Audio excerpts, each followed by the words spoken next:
What's this? A letter for me. Alright, welcome back to another episode of Through the Mail Thursdays. I have 4 more envelopes I'm going to open here. I've been on a real binge of writing retired baseball players. So there might be, I sent out one current player this off season because I saw he was signing through the mail, and I'm from his home state, and he is the highest drafted player ever out of the University of Illinois. I'm from Illinois, and I saw other people getting successes from him, so I threw together some of my prospect cards and mailed them to him in the off season. So I do notice that one of these is postmarked from Illinois, so I'm thinking that is him. I also have a postmark here from San Juan, Puerto Rico, which I know almost 100% who that is, and we've talked about him many times before. Other through the mail collectors have. Then there's another one that I got postmarked from Phoenix, and I actually opened it up, and you'll see why I'm going to save that one for last.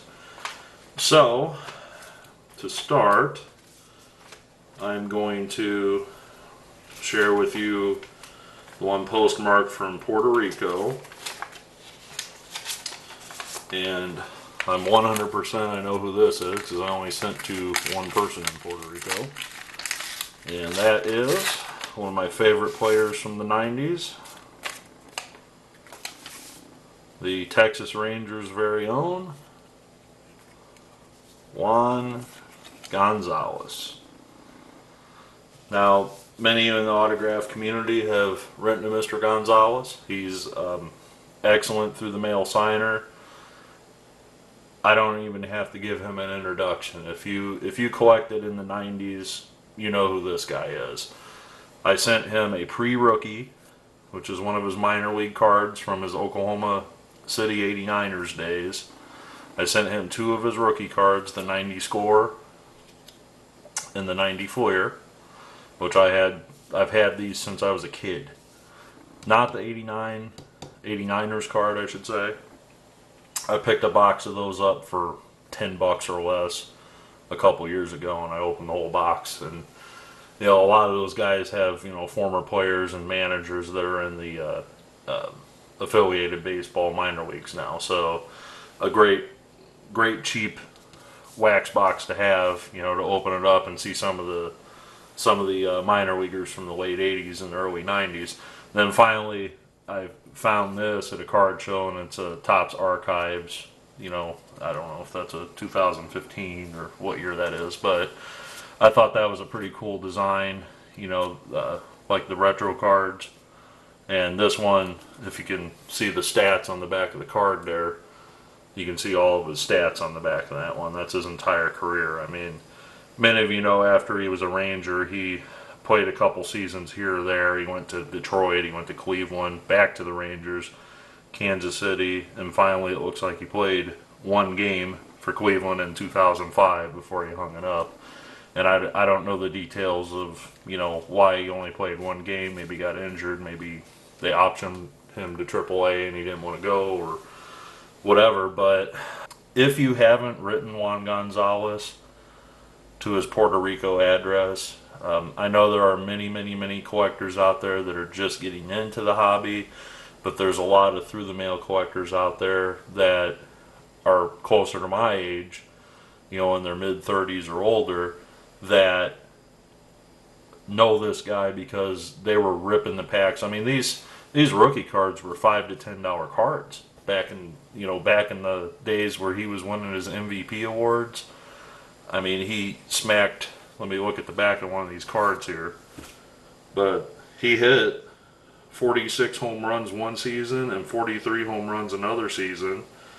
Then there were a couple more seasons where he hit 42 and 45. So, you know, this guy could hit. I mean, he was a very feared hitter in the Rangers lineup for many years. And being that I am a huge Will Clark fan, when Will Clark went to the Rangers, I was, wow. I became, you know, everybody on the Rangers I automatically liked because Will went there. So that means Gonzalez, Rodriguez, Dean Palmer, you know, Daryl Hamilton, Damian Buford, you know, on down, Bobby Witt, Kevin Brown, you know, on down the list.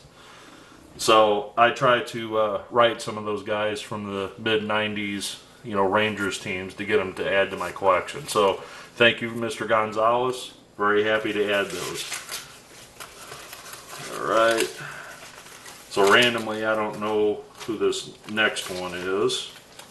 This is postmarked from Florida, and if you've ever written a lot of people, you know that a lot of guys are retired in Florida and Arizona, so it's hard to tell who's who sometimes. So, okay. This is Mr. Reichardt. Hopefully I'm saying Reichardt. Hopefully I'm saying that right. And it looks like he returned 2 of 3. I know I sent a third one, but that's alright. The ironic part is I sent these about a month ago or a couple months ago, and he returned them, but I had an individual who lives in Florida actually offer a 50-50 to get a couple of these signed. So luckily I didn't mail all of my cards to Mr. Reichardt, and the individual that saw him in person actually got him to sign a card for me, and he already mailed it back. I'm not going to show that, that's in a different envelope, but Mr. Reichardt signed these in pen. You know, again, not my favorite. You can see that these cards are quite beat up. I actually had a third card in there, and that was not as beat up. You know, this one's got writing on the back, writing on the front. Looks like somebody took a magic marker on this one and outlined the, yeah, you know, did the same thing. So I'm guessing the same kid did this to both of these. But the other one was in a heck of a lot better shape than these two are, and he kept it, but, you know, that's fine. He returned 2 of them. That's better than not getting any of them back, is the way I look at it. So thank you, Mr. Reichardt, for signing those. I appreciate it. Okay, this next one, this next one is postmarked from Illinois. And again, if this is who I think it is,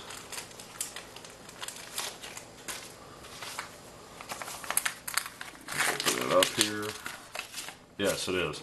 And this is Tyler J. I know there's been other people that have gotten him back through the mail. I've seen it on message boards and also some TTM videos that have been shot on here. So I joined on the bandwagon and sent him 4 cards, and he signed 4 of 4.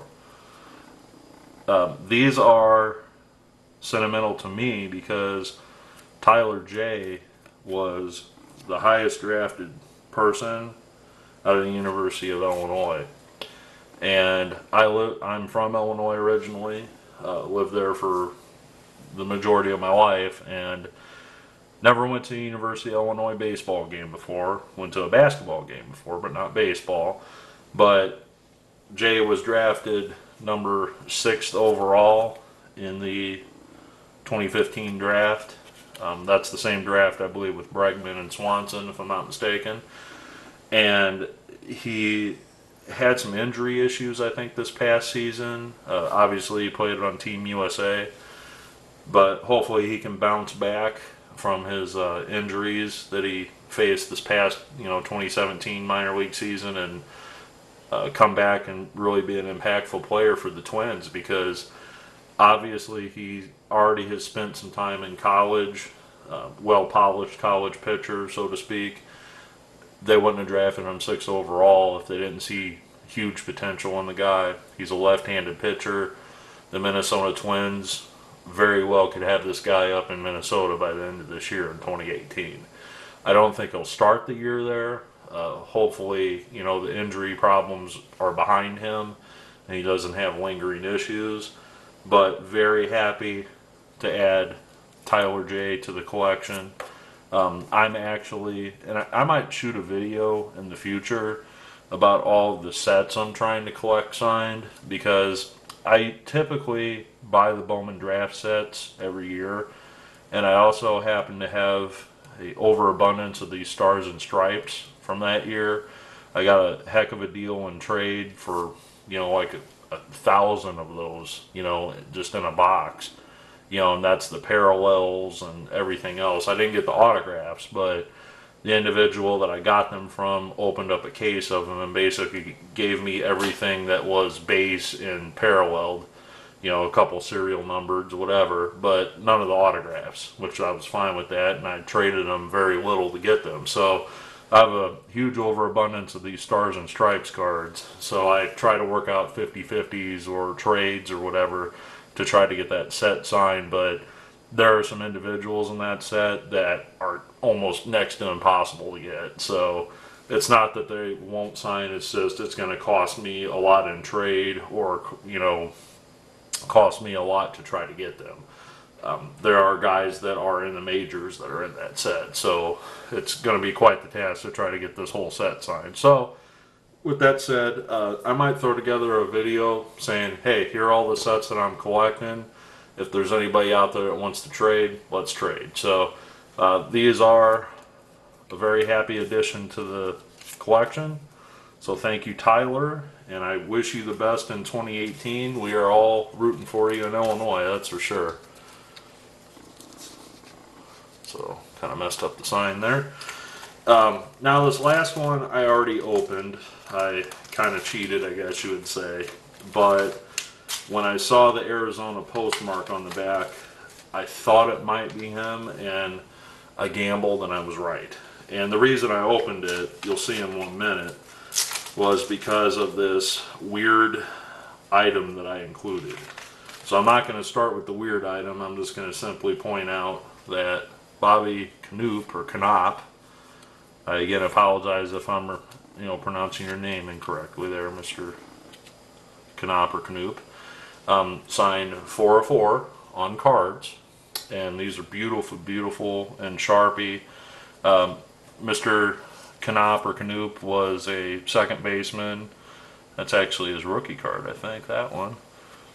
Right there. These two are rookies of him. Played for the Angels. I want to probably step out on a limb and say that was the expansion Angels. Wasn't really known for his bat, you know, more of a fielder. And he, obviously by 1960, 1970, he was with the White Sox, so he was only with the California or LA Angels for a short period of time there, 5 years. But the reason that I wrote him was I came across this last month at a card show, and this was in my card show pickups for 50 cents. You know, I paid only 50 cents for it, and that is a 1960s pinup of him. And this is in the top loader, and I stuck this in this top loader because if any of you have ever collected these, you can see how, you know, it's not in the best of shape, and you can see how the signature bled through there. These, the best way I can describe these is because they're from the 60s, they are brittle. I mean, you're talking, you're almost afraid to touch this because it might fall apart in your hands, brittle. If any of you have ever read comic books from this era or older, you'll know exactly what I'm talking about. If you know, pick up a 1955 Superman comic, for example, or Batman comic, you almost don't want to turn the pages because you feel like you're gonna tear the comic apart by turning a page simply. So that's kind of the feeling with this. It was a struggle to get it in this top loader. I mean, it was not easy getting this in here, you know, without trying to bend the edges or tear it up more. This tear was already in it. I didn't do that when I was putting it in here by any means. That hunk of the card was already pulled out when I sent it to him. So when I wrote Bobby, I said, you know, be very, very careful with the poster enclosed because it might obliterate in your hands. And he was obviously very careful with it and signed it for me and returned it. So very happy to get that back. These are very similar to those oversized Topps cards that you see. Almost the same design almost. I think the Topps cards are a little smaller though in size, but these, as you can see, the fold marks came in a pack of cards. And they ranged from obviously lesser known players like Bobby here to Mickey Mantle, Willie Mays, etc. So obviously the Hall of Famers from that era are worth a heck of a lot more, where you can probably find a common for 50 cents to $1 like this. So very, very happy to add these 4 or 5 signatures to the collection. This is actually the first one of these I have signed. So I'll see if that's something that I come across any more of these. I might consider sending a few more in the mail, but because they're so brittle, I mean, I'm afraid to almost send it. I mean, could you imagine if this got wet? That would be horrendous. If the individual that signed this, not that Bobby did this, but if the person sent this back and didn't put it in any protective sleeve or anything like that, and it got wet, oh my gosh. That would just be a soppy mess. So, in closing, I want to thank you for watching. Thanks for checking out the channel, and I hope you watch a couple more in the future.